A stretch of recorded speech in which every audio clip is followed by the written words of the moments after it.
answer any one of the following questions about 40 to 60 words. What are the developmental tasks associated with each stage of human development?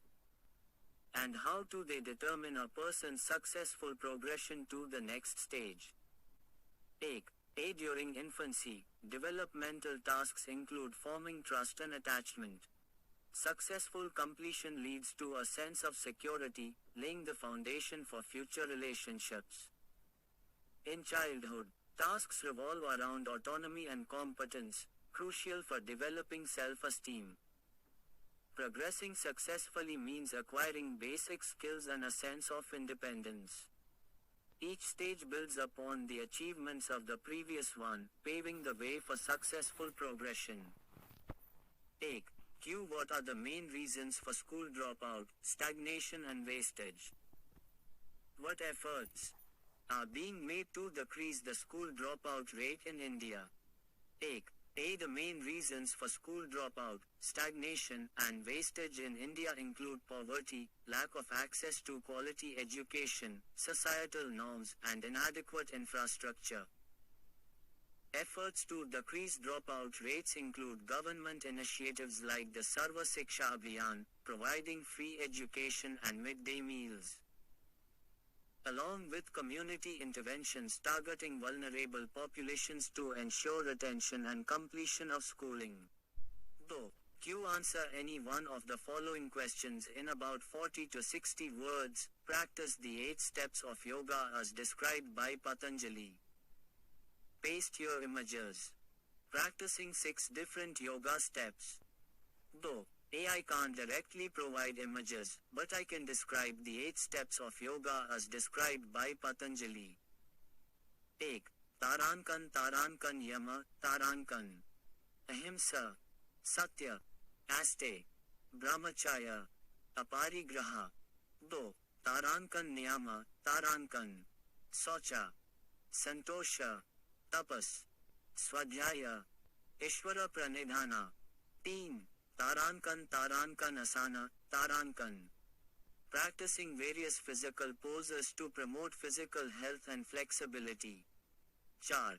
Tarankan Pranayama, Tarankan. Techniques for controlling and regulating breath to improve health and vitality. 5. Tarankan Pratyahara, Tarankan. Turning attention inward and withdrawing from external stimuli. 6. Tarankan Dharana, Tarankan. Focusing the mind on a single point or object. 7. Tarankan Dhyan, Tarankan. Cultivating deep meditation and contemplation. 8.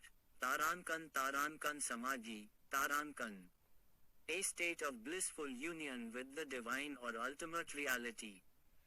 For the images, you can search for each yoga pose individually online to find examples of practitioners demonstrating them. Q. What are the steps to making a good career choice and what are the common myths to avoid while making a career choice? A. Steps to making a good career choice include self-assessment, research, goal setting, gaining experience, seeking advice, and making a decision. Common myths to avoid are: follow your passion, choose the highest paying job. There's only one right career path, prestige equals happiness. And it's too late to switch careers. You answer any one of the following questions in about 100-150 words. What are some of the specialized fields in psychology that have developed over the years and what do they study? Which field you want to get into and why? 4. Some specialized fields in psychology include clinical psychology, which focuses on diagnosing and treating mental illness. Cognitive psychology, studying mental processes like perception and memory, and social psychology, examining how individuals interact within groups. Another area is developmental psychology, which explores human growth and change across the lifespan. I find cognitive psychology particularly fascinating because it delves into how the mind processes information, which is fundamental to understanding human behavior and cognition. Additionally, it offers insights into various aspects of daily life, such as decision-making, problem-solving, and language comprehension. 4. Q. What are the stages of creative thinking according to Graham Wallace and how do they relate to problem-solving and mental set? 4. A. Graham Wallace proposed 4 stages of creative thinking: preparation, incubation, illumination, and verification. In the preparation stage, one gathers information and defines the problem. During incubation, the mind processes this information subconsciously. Illumination is the aha moment when a solution emerges, often unexpectedly. Verification involves testing and refining the solution. These stages relate to problem solving by emphasizing the importance of both conscious and unconscious processes. Mental set, a tendency to approach problems with familiar strategies, can hinder creativity by limiting solutions to conventional methods. However, Wallace's model suggests that incubation allows for breaking out of mental sets, leading to novel insights during the illumination stage. Thus, understanding these stages can help individuals overcome mental barriers and foster creativity in problem solving. Q. Answer any one of the following questions in about 40 to 60 words. What are the benefits of practicing yoga for our studies, relationships, work, and heat? A. Practicing yoga offers numerous benefits across different aspects of life. For studies, it enhances focus and concentration, leading to better academic performance. In relationships, it promotes mindfulness and empathy, fostering stronger connections. In the workplace, it reduces stress, increases productivity, and improves decision-making. Moreover, it enhances overall health by boosting immunity, flexibility, and mental well-being. A. What are the ways to promote positive emotions and how do they benefit mental health and well-being? A. Promoting positive emotions can be achieved through activities like practicing gratitude, engaging in acts of kindness, cultivating optimism, and fostering social connections. These actions contribute to improved mental health and well-being by reducing stress, enhancing resilience, boosting self-esteem, and increasing overall life satisfaction. They create a more positive outlook on life, leading to greater happiness and fulfillment. 5. Q. Answer any one of the following questions in about 100-150 words. What are the stages of creative thinking according to Graham Wallace and how do they relate to problem solving and mental set? 5. A. Graham Wallace proposed 4 stages of creative thinking: preparation, incubation, illumination, and verification. In the preparation stage, one gathers information and defines the problem. During incubation, the mind processes this information subconsciously.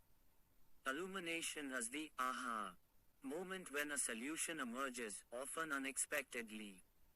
Verification involves testing and refining the solution. These stages relate to problem solving by emphasizing the importance of both conscious and unconscious processes. Mental set, a tendency to approach problems with familiar strategies, can hinder creativity by limiting solutions to conventional methods. However, Wallace's model suggests that incubation allows for breaking out of mental sets, leading to novel insights during the illumination stage. Thus, understanding these stages can help individuals overcome mental barriers and foster creativity in problem solving. 5. Q. Comment on the nature of the mind-body connection and suggest at least 3 ways to maintain a healthy mind-body connection. 5. A. The mind-body connection reflects the intricate relationship between our mental and physical well-being. Research shows that mental health influences physical health and vice versa. Stress, for example, can lead to physical symptoms like headaches or digestive issues. Conversely, physical exercise can improve mood and cognitive function. To maintain a healthy mind-body connection, take. Practice mindfulness techniques such as meditation or deep breathing to reduce stress and enhance self-awareness. Though, engage in regular physical activity to release endorphins, which boost mood and reduce stress. Teen. Prioritize sleep hygiene by establishing a consistent sleep schedule and creating a relaxing bedtime routine to support both mental and physical rejuvenation. These practices foster holistic well-being by nurturing both mental and physical health. Chair. Q. How does the process of recognition differ from the process of recall in measuring retention, and what implications do these differences have for real-life situations, such as studying for exams or identifying familiar faces? Conduct an experiment on at least 20 people by providing different situations to prepare any one project out of the given below. Remember, then observe and write if they passed or failed to recognize, recall and remember after 7-10 days. For example, conducting experiment on 5 different situations on 20 people and noting if they can remember the number, face, place, color or position and how. Chair. A. To conduct an experiment on recognition and recall, you could present participants with various stimuli and measure their ability to recognize, recall, and remember after a period of time. Here's an example experiment. Take. Tarankan participants 20 individuals of diverse backgrounds and ages. Do. Tarankan procedure Tarankan. A. Present participants with a list of 20 common objects and ask them to study the list for 2 minutes. B. After the study period, engage participants in a distractor task for 5 minutes to prevent rehearsal. C. Test recognition by presenting a list of 40 objects, including the original 20 and 20 distractors, and ask participants to identify the items they previously studied. D. Test recall by asking participants to write down as many items as they can remember from the original list. A. Follow up after 7-10 days with the same recognition and recall tests to assess long-term retention. Teen. Tarankan data analysis Tarankan. Record the number of correctly recognized items in the recognition test. Count the number of items correctly recalled in the recall test. Compare recognition and recall performance at both immediate and delayed intervals. Chart. Tarankan implications Tarankan. Recognition typically involves identifying information from a set of options, while recall requires retrieving information from memory without cues. In real-life situations like studying for exams, recognition-based strategies may aid in identifying correct answers among choices, while recall-based methods, e.g. practice quizzes, can enhance long-term retention and application of knowledge. For identifying familiar faces, recognition is often more reliable than recall due to the availability of visual cues. However, recall may be necessary in situations where visual stimuli are not present, such as describing a suspect to law enforcement. By conducting this experiment and analyzing the results, you can gain insights into the effectiveness of recognition and recall strategies in memory retention.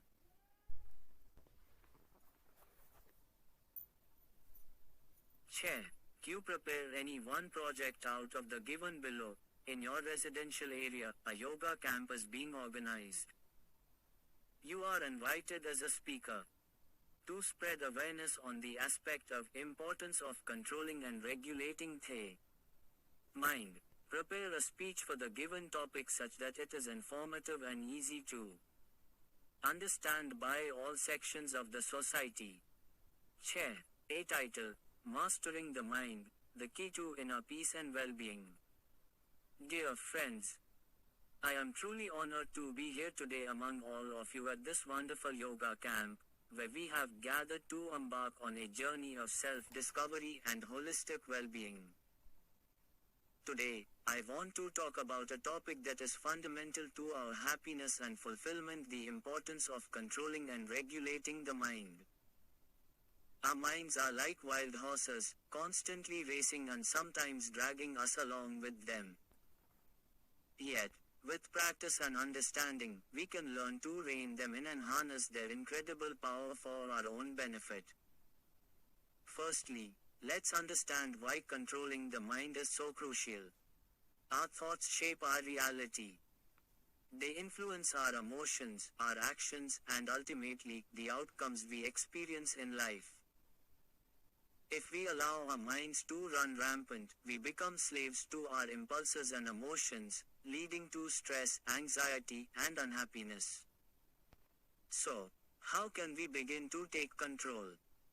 The practice of mindfulness is a powerful tool. It involves paying attention to the present moment without judgment. By simply observing our thoughts and feelings as they arise, we can create space between ourselves and our reactions. This empowers us to choose our responses consciously, rather than being driven by automatic habits. Another essential aspect is cultivating a positive mental attitude. Our minds have a natural tendency to dwell on the negative, but we can train them to focus on the positive aspects of life. Gratitude, optimism, and self-compassion are like seeds that, when nurtured, blossom into a more resilient and joyful mindset. Furthermore, incorporating techniques such as meditation and breathwork into our daily routine can help quiet the chatter of the mind and promote inner peace. These practices have been scientifically proven to reduce stress, enhance mental clarity, and improve overall well-being. But let's not forget the importance of self-awareness. By understanding our own thought patterns and triggers, we can begin to unravel the knots that bind us and break free from the cycle of reactivity. This journey of self-discovery is not always easy, but it is immensely rewarding. In conclusion, mastering the mind is not about suppressing or controlling our thoughts, but rather about developing a healthy relationship with them. It's about recognizing that we are not our thoughts, we are the awareness behind them.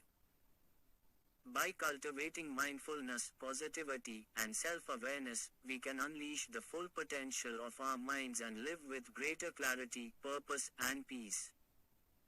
Thank you for allowing me to share these insights with you today. May we all continue to journey inward and discover the infinite treasures that lie within. Namaste.